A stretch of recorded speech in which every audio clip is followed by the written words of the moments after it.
Cada atributo de Dios, cada característica de Dios está manifestado en la cruz de Cristo.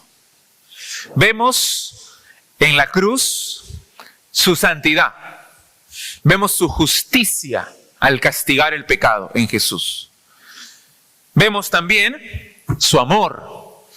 Vemos su gracia, su misericordia al suplir el Cordero perfecto para nuestra redención. Contemplamos también su soberanía, porque Él lleva a cabo este plan perfecto que Él se había propuesto desde antes del inicio de los siglos. Él es soberano. Y también apreciamos su sabiduría al establecer una forma de justificar al injusto permaneciendo Él mismo justo. Vemos su poder al destruir el pecado.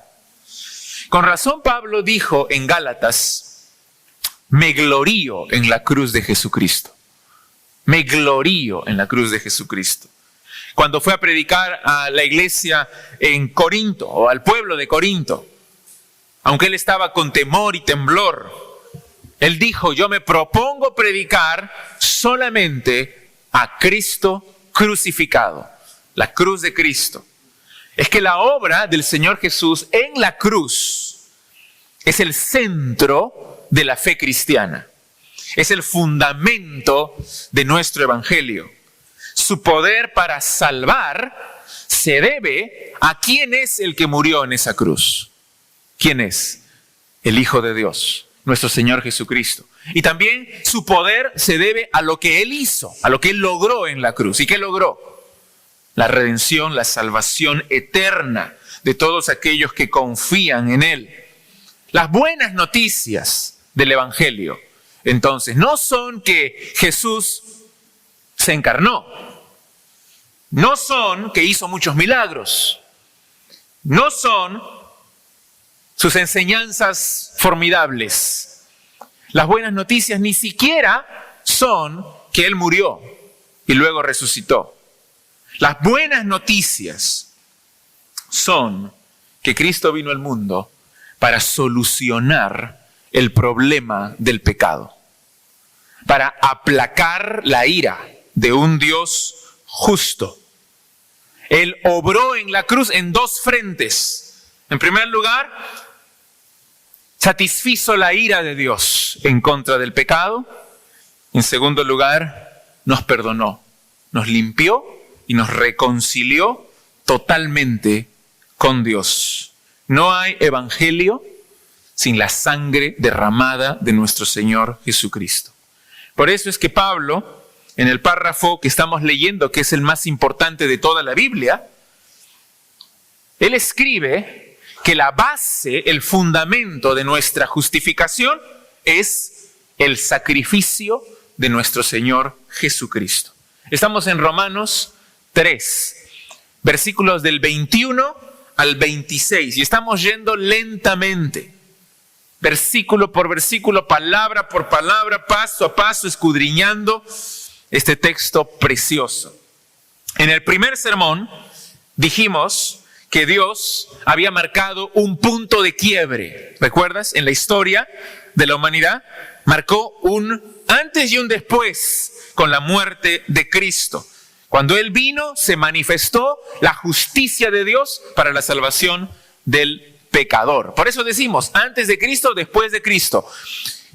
Y les dije también que es mi oración que cada uno de nosotros experimente en sus propias vidas también ese punto de quiebre. Un antes y un después. Una transformación total por la venida de Cristo a nuestras vidas. En el segundo sermón, la semana pasada, aprendimos que Dios da esta justicia perfecta, esta justicia como un regalo, como un don, lo da sin distinción, porque todos son pecadores, a todo aquel que coloca su fe en el Señor Jesucristo. Solo por fe, solo por Cristo es la salvación. Y hoy día, en este tercer sermón ya de este texto, Romanos 3, del 21 al 26, nos vamos a concentrar en un versículo y medio. ¿Ya? Un versículo y medio, 24 y la primera parte del versículo 25. Es un pasaje cargado de palabras teológicas, cargado de doctrina, que nos indica que nuestra justificación es por la gracia de Dios, por el sacrificio de Cristo y por la propiciación que Él hizo en nuestro lugar para satisfacer las justas demandas de la ira de Dios. Pero esto no es una doctrina árida, solamente destinada para las aulas del seminario, no es algo puramente académico o doctrinal, sino que es muy relevante para cada uno de los que estamos aquí presentes, porque tu destino eterno está en juego. El cielo y el infierno están en juego.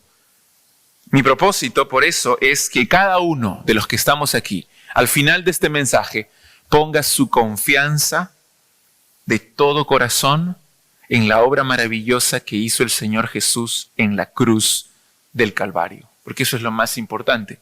No hay otra cosa.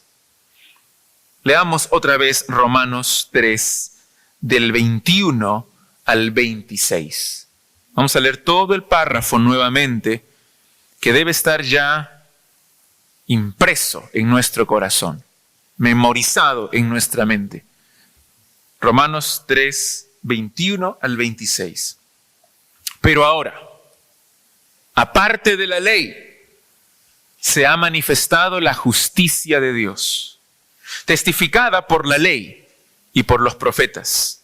La justicia de Dios por medio de la fe en Jesucristo, para todos los que creen en Él, porque no hay diferencia, por cuanto todos pecaron y están destituidos de la gloria de Dios, siendo justificados gratuitamente por su gracia, mediante la redención que es en Cristo Jesús, a quien Dios puso como propiciación por medio de la fe en su sangre, para manifestar su justicia a causa de haber pasado por alto en su paciencia los pecados pasados, con la mira de manifestar en este tiempo su justicia, a fin de que Él sea el justo y el que justifica al que es de la fe de Jesús. En primer lugar, la salvación es por la gracia infinita de Dios en la cruz de Cristo. Que esto se quede en tu mente. La salvación es por la gracia infinita de Dios en la cruz de Cristo. Pablo dice en el versículo 22, lo vimos el domingo pasado, que no hay distinción. Cuando Dios ve a la humanidad, los ve a todos en la misma condición. Todos son pecadores. Todos estamos destituidos de su gloria. Todos estamos bajo su ira.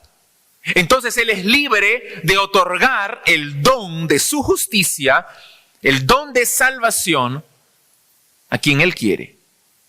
Y Él ha determinado que sea a todo aquel que cree, que tiene fe en el Señor Jesús.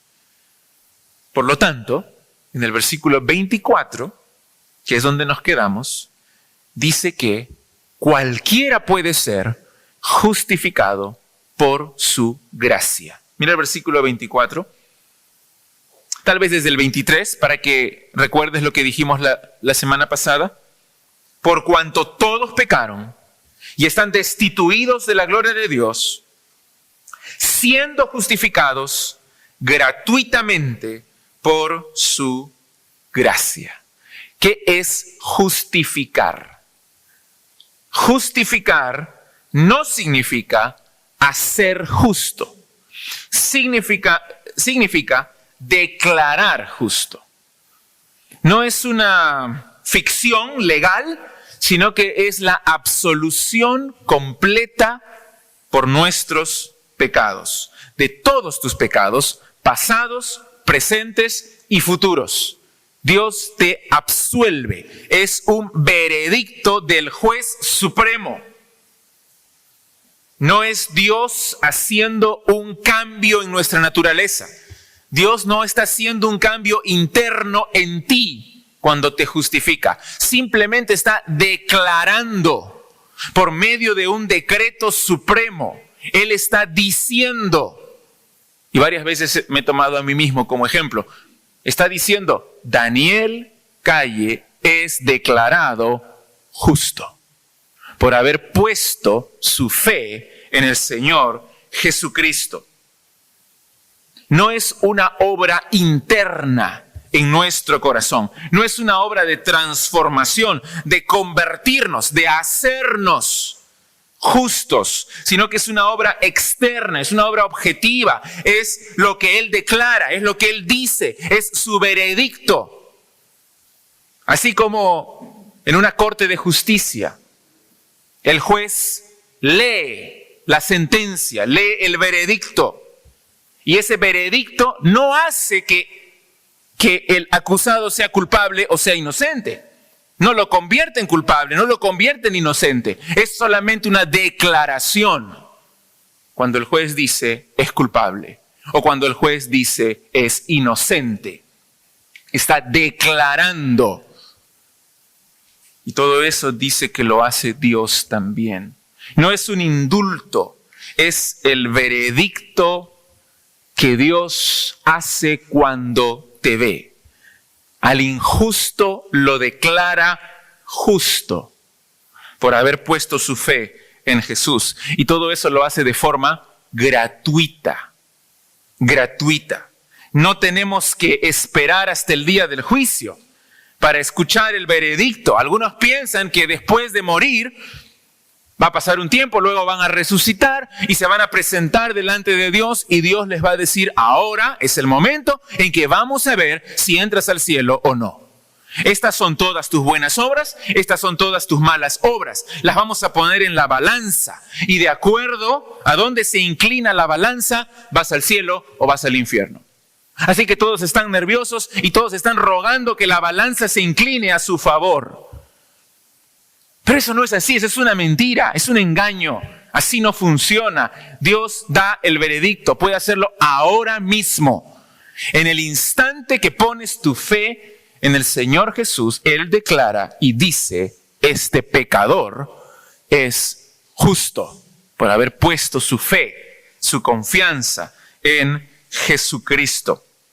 En el contexto greco-romano, la palabra charis, que se traduce como gracia, se usaba para referirse a los regalos que se daban unos a otros y que traían felicidad, traían alegría.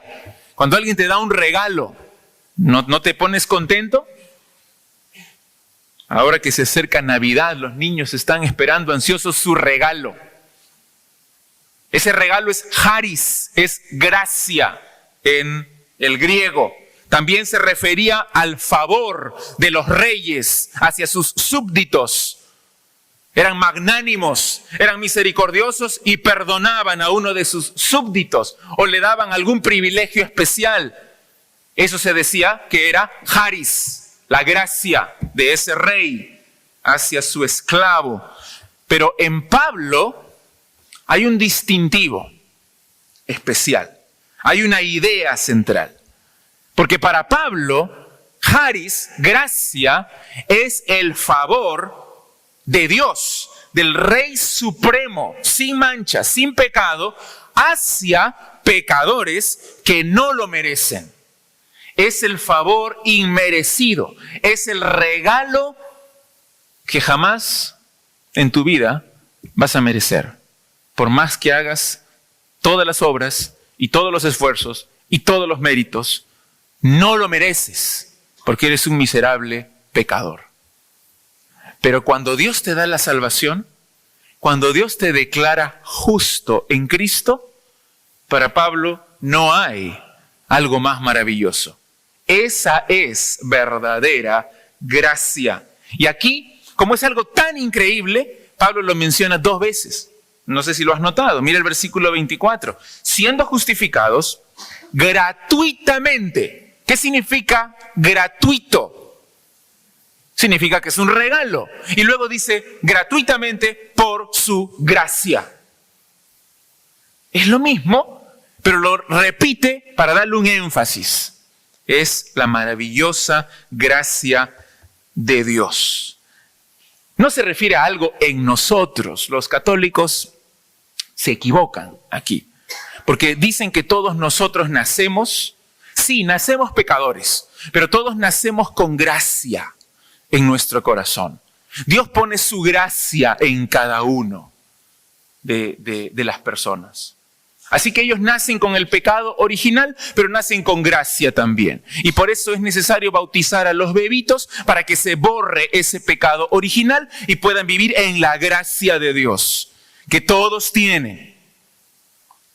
Y cuando tú vas creciendo y vas pecando y esa gracia se va gastando, entonces tienes que volver a llenar el tanque como si fuera combustible. Tienes que volver a llenar el tanque de la gracia en tu vida. ¿Cómo? Participando de los sacramentos, yendo a misa, confesándote, haciendo penitencia. Entonces vas llenando el tanque de la gracia. Y lo mejor que puedes hacer es que al morir estés en un estado de gracia. Por eso es que incluso antes de morir, el católico llama al sacerdote y le dice, por favor, dame la extrema unción, que es el último sacramento. Le pone un poco de aceite en la frente, dice algunas palabras y muere en la gracia de Dios. Pero eso no es lo que dice la Biblia. La gracia no se refiere a algo en nosotros, o algo que hacemos nosotros, o algún rito, o alguna obra. Se refiere a la inclinación de amor, de bondad, de misericordia, de Dios hacia indignos pecadores, que somos nosotros. El ser humano no puede hacer nada para merecer o ganar la gracia de Dios. Por lo tanto, la justificación no puede ser obtenida nunca por buenas obras. Y ese es el punto de Pablo. La justificación no es por las obras de la ley, sino por la gracia de Dios. Y es algo totalmente excluyente. Son dos conceptos totalmente contrarios el uno al otro. Si tú buscas ir al cielo por tus obras, te estás colocando fuera de la gracia de Dios. Para recibir la gracia, no debes trabajar para tu salvación. No debes obrar para tu salvación. No debes hacer méritos para tu salvación. Porque en el momento que empiezas a hacerlo, quedas destituido de su gracia. Si tú quieres trabajar entonces, si quieres hacer algún rito, alguna ceremonia para tu salvación, quieres bautizarte, quieres cumplir alguna ley, quieres hacer algún sacrificio, quieres cumplir alguna penitencia para tu salvación, entonces yo diría que te colocas neciamente en el camino a la perdición, fuera de la gracia de Dios. Blas Pascal, era católico, pero él dijo así: la gracia es absolutamente necesaria para transformar a un hombre en un santo. No lo puedes hacer por tus méritos. La gracia es absolutamente necesaria para transformar a un hombre en un santo. Si tú piensas que lo puedes hacer por ti mismo, estás mal. No has leído la Biblia. No entiendes la voluntad de Dios. Pero él continúa en su cita. Mira lo que sigue diciendo. Él dice así: la gracia es absolutamente necesaria para transformar a un hombre en un santo. Y el que lo duda no sabe lo que es un santo. O no sabe lo que es el hombre. Durante semanas ya lo hemos visto. ¿Qué es el hombre? Depravado, incapaz, bajo la ira de Dios, destituido de su gloria. Es absolutamente imposible que alguien así se convierta en santo, se convierta en justo por su propio esfuerzo, por sus propios méritos. Necesitas desesperadamente que Dios tenga misericordia de ti. Que Dios muestre su gracia, te la conceda para que puedas ser salvo. Y es lo que dice Pablo: siendo justificados gratuitamente por su gracia. En segundo lugar, la salvación es por el precio que Cristo pagó para nuestra liberación. Porque tú te estás preguntando en este momento, ¿cómo es esto posible? no sé si te has puesto a pensar que esto genera un problema para Dios, genera un dilema para Dios, porque Él es infinitamente justo y bueno y santo. ¿Cómo puede Él, siendo justo, siendo santo, siendo bueno, cómo puede declarar a alguien injusto y decir que es justo? ¿Acaso no estaría pecando Dios? En el Antiguo Testamento dice que no debes decirle justo al impío. No debes decirle a lo bueno malo, ni a lo malo bueno. Entonces, ¿qué está haciendo Dios? ¿Cómo puede Él declarar a un injusto como justo y Él seguir siendo justo?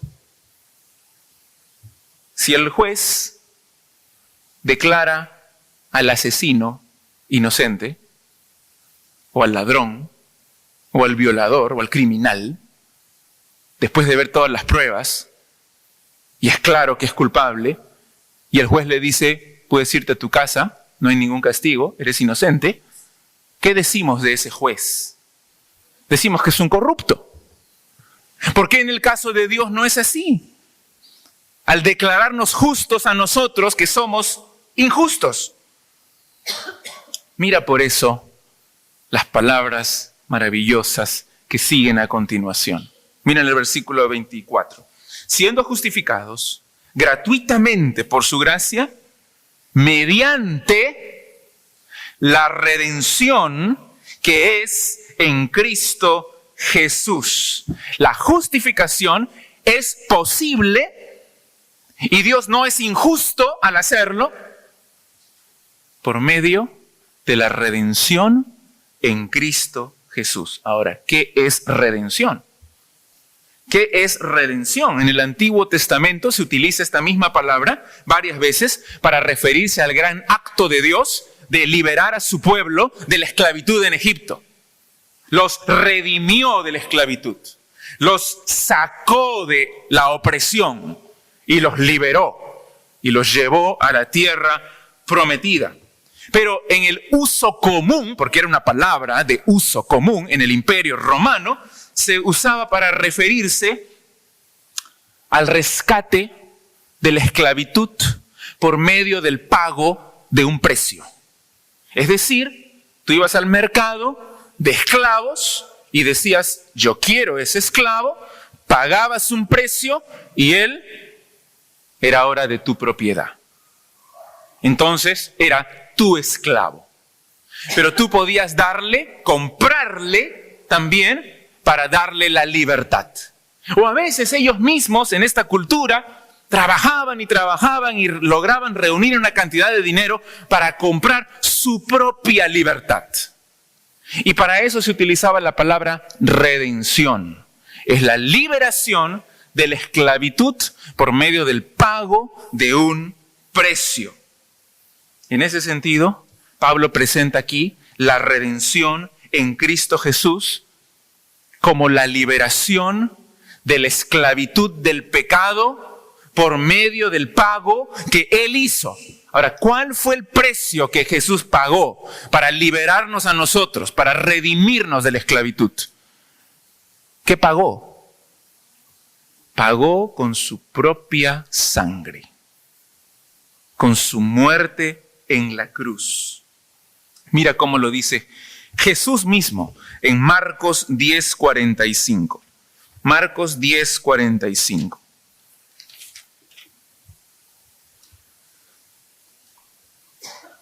Porque el Hijo del Hombre no vino para ser servido, sino para servir y para dar su vida en rescate, eso significa en redención por muchos. Pagó con su vida para rescatar ¿a quiénes? A muchos. ¿Y quiénes son esos muchos? ¿Todos? No, no son todos, porque muchos no son todos. Son muchos, todos aquellos que han puesto su confianza en el Señor Jesucristo. Miren Efesios 1:7, que nos lo aclara. Efesios 1:7.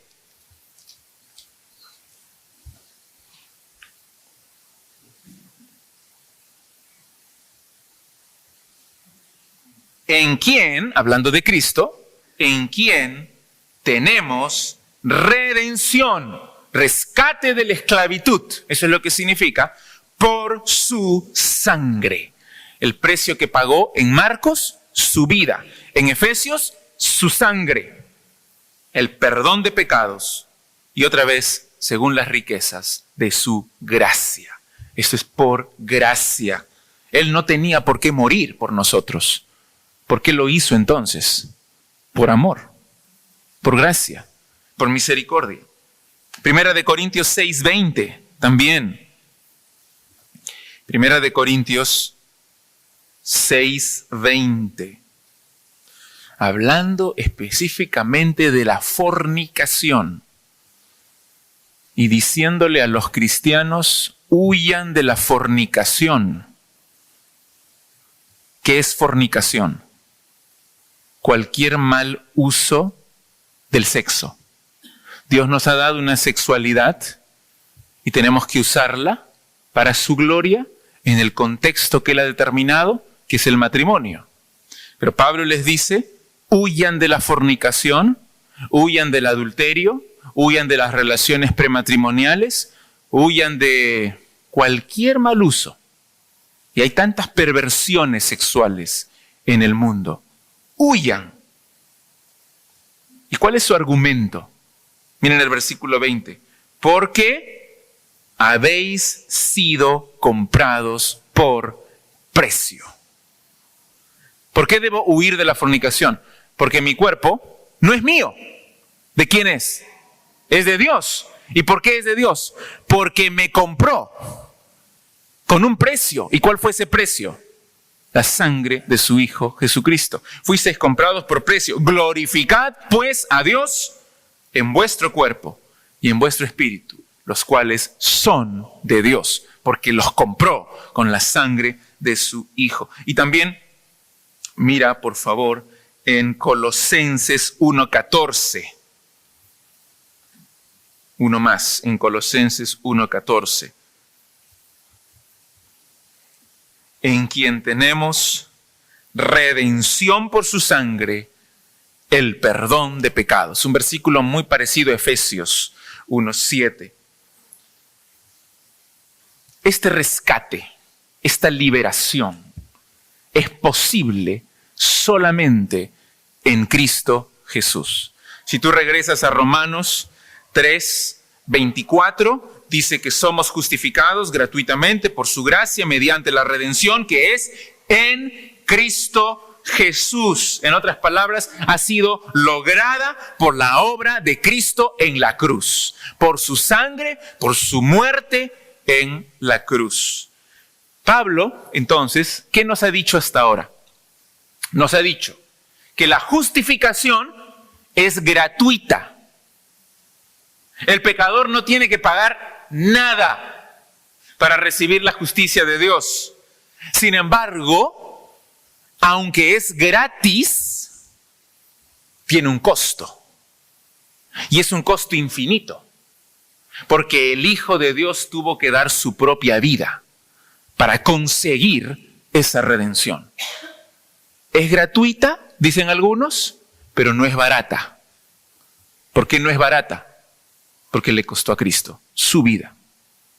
Así que no podemos despreciar esa redención tan grande.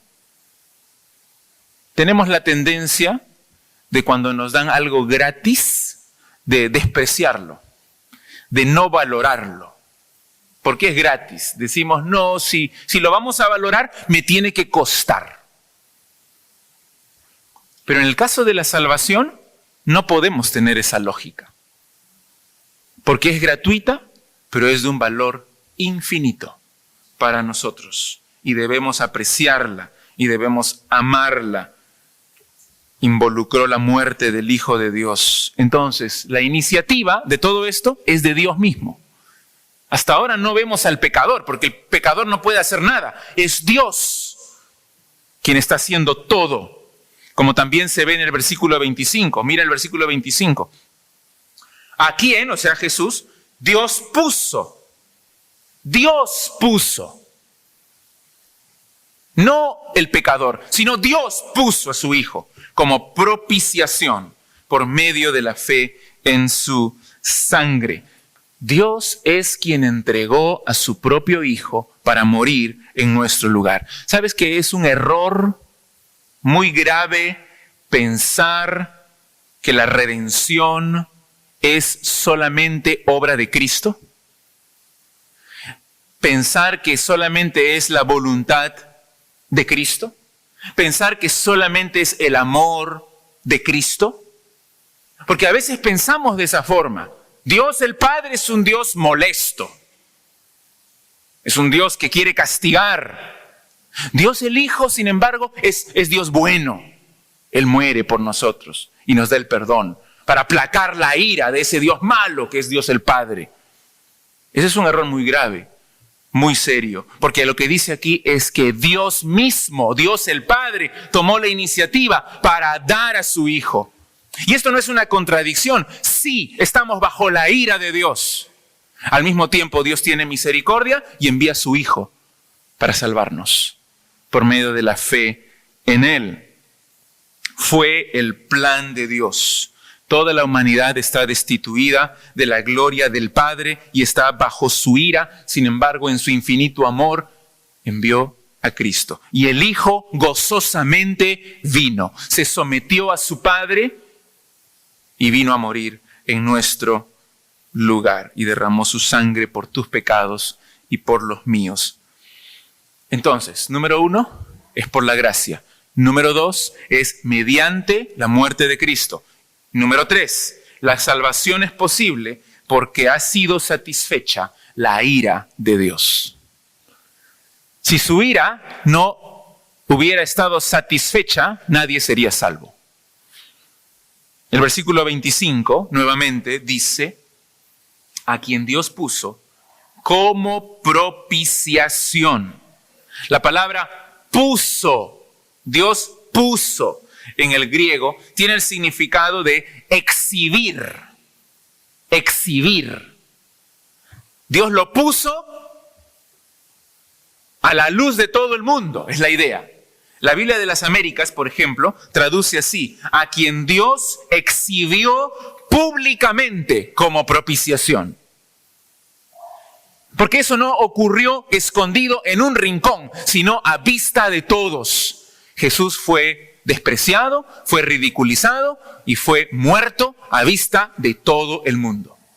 Lo exhibió públicamente. Como dice un comentarista, Thomas Schreiner, dice así, Dios mismo tomó la iniciativa para satisfacer su propia ira. Dios tomó la iniciativa para satisfacer su propia ira y lo hizo a la vista de todos.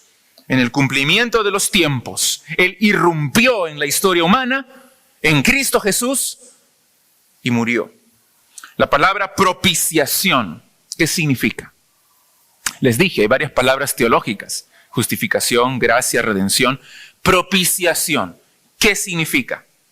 Solamente se menciona una vez más en el Nuevo Testamento, que está en Hebreos 9:5. Mira un momento en Hebreos 9:5, es la misma palabra hilasterion en el griego. Aquí se traduce como propiciación, pero en Hebreos 9:5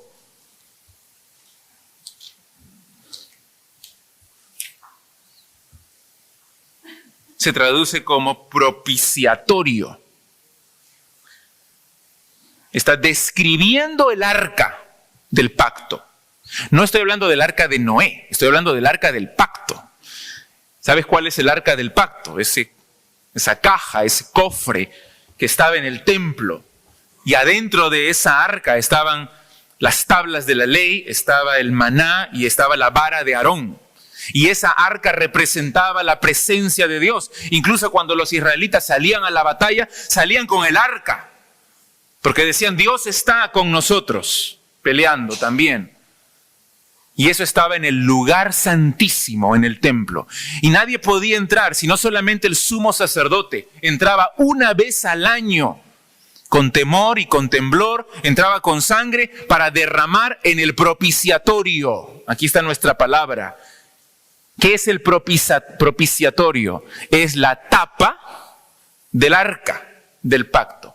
Y aquí la está describiendo en Hebreos 9:5. Dice, y sobre ella, es decir, sobre el arca, los querubines de gloria, que cubrían el propiciatorio, de las cuales cosas no se puede hablar ahora en detalle. Había estos dos querubines de oro que con sus alas cubrían el propiciatorio. El sumo sacerdote entraba, derramaba la sangre sobre el propiciatorio. En el Antiguo Testamento esta palabra se usa 21 veces para referirse a esta cubierta donde el sumo sacerdote hacía la expiación una vez al año, en lo que se conocía como el día de la expiación. Se mataba el cordero y el sacerdote entraba con la sangre y la derramaba sobre el arca. ¿Y cuál era la simbología? Que Dios veía esa sangre que cubría el pecado del pueblo y allí se hacía expiación, perdón del pecado del pueblo. Es un ritual, si quieres leerlo más tarde, claramente explicado en Levítico 16. Todo el capítulo explica cómo se hacía todo el proceso de expiación. Pero vamos a ver solo un versículo en Levítico 16:5. Levítico 16:5.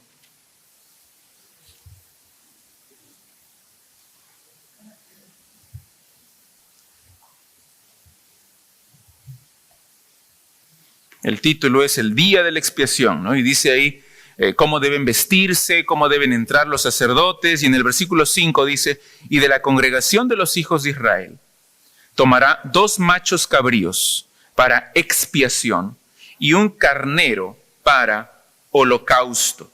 Y mira el 6, y hará traer a Aarón el becerro de la expiación que es suyo, y hará la reconciliación por sí y por su casa. En el versículo 11, y hará traer a Aarón el becerro que era para expiación suya, y hará la reconciliación por sí y por su casa, y degollará en expiación el becerro que es suyo. En versículo 15, después degollará el macho cabrío en expiación por el pecado del pueblo y llevará la sangre detrás del velo adentro y hará de la sangre como hizo con la sangre del becerro y la esparcirá sobre el propiciatorio y delante del propiciatorio. Y así se hacía expiación. Así que cuando Pablo dice que Dios ha exhibido públicamente a Cristo como propiciación, ¿de qué está hablando? ¿A qué se refiere cuando dice que Él es la propiciación por nuestros pecados? Está diciendo que en Él se hace la expiación. Su sangre derramada hace la expiación de nuestros pecados. Lo que en el Antiguo Testamento, lo acabamos de leer, ocurría detrás del velo. El sumo sacerdote era el único testigo, nadie más veía, pero ahora Dios lo hace públicamente, delante de todos. Muere su Hijo Jesús, es ofrecido una sola vez para siempre. Pero hay una cosa más, porque tenemos que decir también que el enfoque de la palabra propiciación principalmente es hacia Dios, no hacia el ser humano. Sí, tenemos perdón de pecados, sí, tenemos reconciliación, pero lo principal es que cuando Cristo derrama su sangre por nosotros, satisface la ira de Dios. Porque sus justas demandas requieren un castigo, requieren una víctima. ¿Por los pecados de quién? De nuestros pecados. Así que o morimos nosotros, o nos condenamos nosotros para siempre, o muere un sustituto en nuestro lugar. Ese sustituto absorbe toda la ira de Dios. ¿Alguna vez te has puesto a pensar por qué Jesús en la cruz dijo, Dios mío, ¿por qué me has desamparado? Porque en ese momento Dios estaba derramando toda su ira sobre su propio Hijo. Esa ira que nosotros merecemos. pero lo castigó a él. ¿Por qué? Por pura gracia. Por pura gracia. Desde el capítulo 1 de Romanos, versículo 18, Pablo ha estado hablando de la ira. ¿No? Porque la ira de Dios se revela desde el cielo contra toda impiedad e injusticia de los hombres que detienen con injusticia la verdad. Capítulo 2, versículo 5. Pero por tu dureza y por tu corazón no arrepentido, atesoras para ti mismo ira para el día de la ira y de la revelación del justo juicio de Dios. La ira. Y ahora cuando llega al capítulo 3, dice, esto es maravilloso, en su gracia Dios ofreció un sacrificio. Ofreció a su propio Hijo, para que esa ira sea redirigida hacia Él. Ya no hacia ti, sino hacia Él. En otras palabras, el sacrificio de Cristo apaciguó, aplacó, satisfizo la ira de Dios en mi contra y en tu contra. Su santidad demanda tu castigo. Su santidad demanda tu muerte, tu condenación, enviarte al infierno. Eso es lo que Él demanda. Pero Jesucristo fue tu sustituto perfecto. Él sufrió el castigo por ti. Él sufrió el infierno por ti. Él absorbió la ira de Dios por ti. A algunos esta idea les parece repugnante. Incluso teólogos liberales, cristianos, dicen esto es horrible, esto no es lo que está enseñando Pablo, pero es la muestra más grande del amor de Dios. Su propio Hijo lo entregó por amor a nosotros. Y finalmente, hemos visto que la salvación es por su gracia, la salvación es mediante la redención, el pago de un precio, que es la sangre de Cristo. En tercer lugar, hemos visto que la salvación es por la propiciación que Él hizo, es decir, aplacó la ira de Dios. ¿Cómo? Esta es la pregunta final. ¿Cómo ahora nosotros, porque ya todo lo hizo Dios, cómo nosotros podemos apropiarnos de esa salvación? ¿Cómo podemos recibir los beneficios de esa salvación? ¿Cómo podemos recibir esa justicia para ir al cielo? No por méritos, no por obras. Mira la última frase, versículo 25. A quien Dios puso como propiciación por medio de la fe en su sangre. La fe. La salvación es por fe en Cristo y su obra en la cruz. El aplacamiento de la ira de Dios se logra por la sangre derramada de Cristo en la cruz. Pero los beneficios de ese aplacamiento de su ira, es decir, estar bien con Dios, paz, gozo, vida eterna, salvación, justicia, el cielo, todos esos beneficios se apropian solamente por fe. Por fe en su sangre, en lo que Él hizo. El libro de Hebreos explica todo esto con suma precisión. Puedes leer Hebreos también. Pero lo que él dice, el escritor de Hebreos, es, en resumen, Cristo se ofreció una vez para siempre para lograr eterna redención.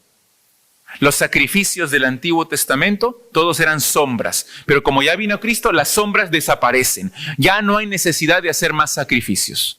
Ya no hay necesidad de un templo, ya no hay necesidad de un lugar santísimo, ya no hay necesidad de un arca del pacto, ya no hay necesidad de un sacerdote que entra para derramar la sangre, porque Cristo ya lo hizo todo. Él es el sacerdote, es con su sangre, Él es la propiciación, Él pagó el precio.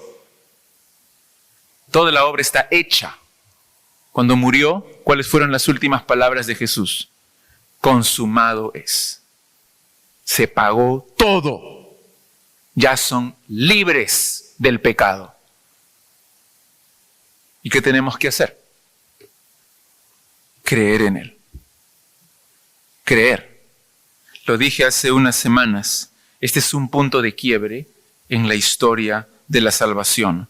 Cualquiera que busque hoy día salvación en una religión está perdido.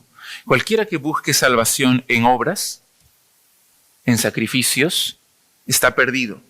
Solamente Cristo y su sacrificio va a satisfacer las demandas de Dios.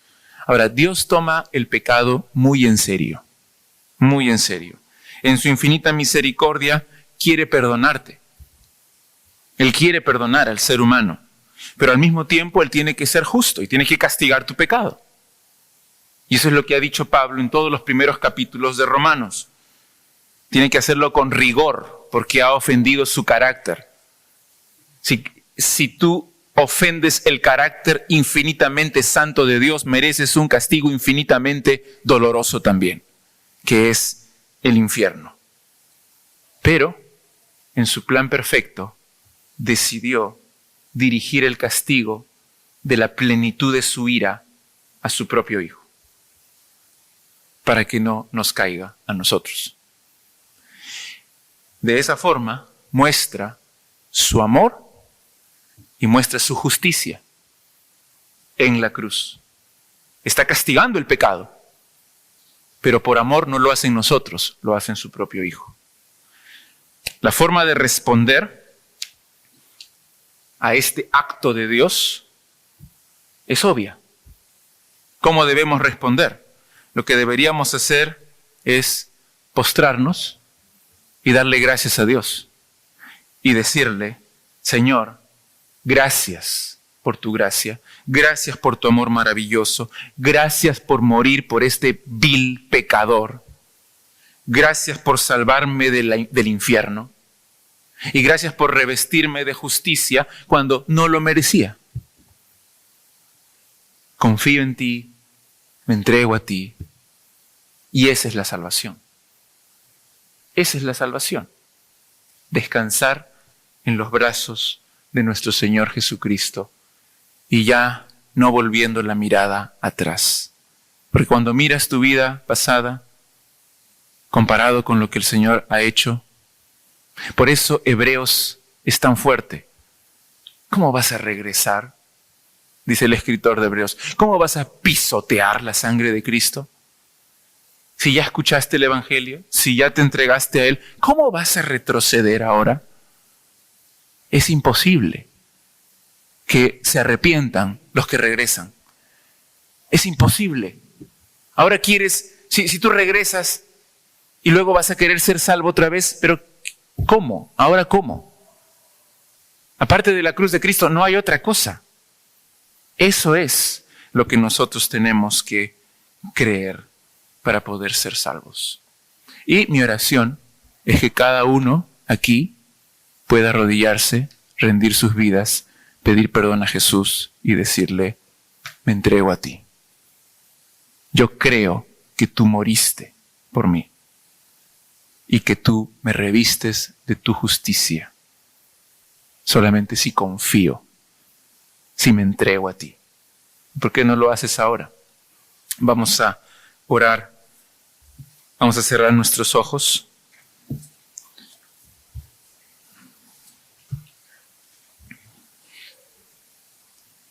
Y vamos a pensar, vamos a considerar este texto con todas estas palabras teológicas: redención, justificación, propiciación, gracia, pero entendiendo bien cuál es el fondo del asunto. El fondo es este: todos están destituidos de la gloria de Dios y merecen el infierno.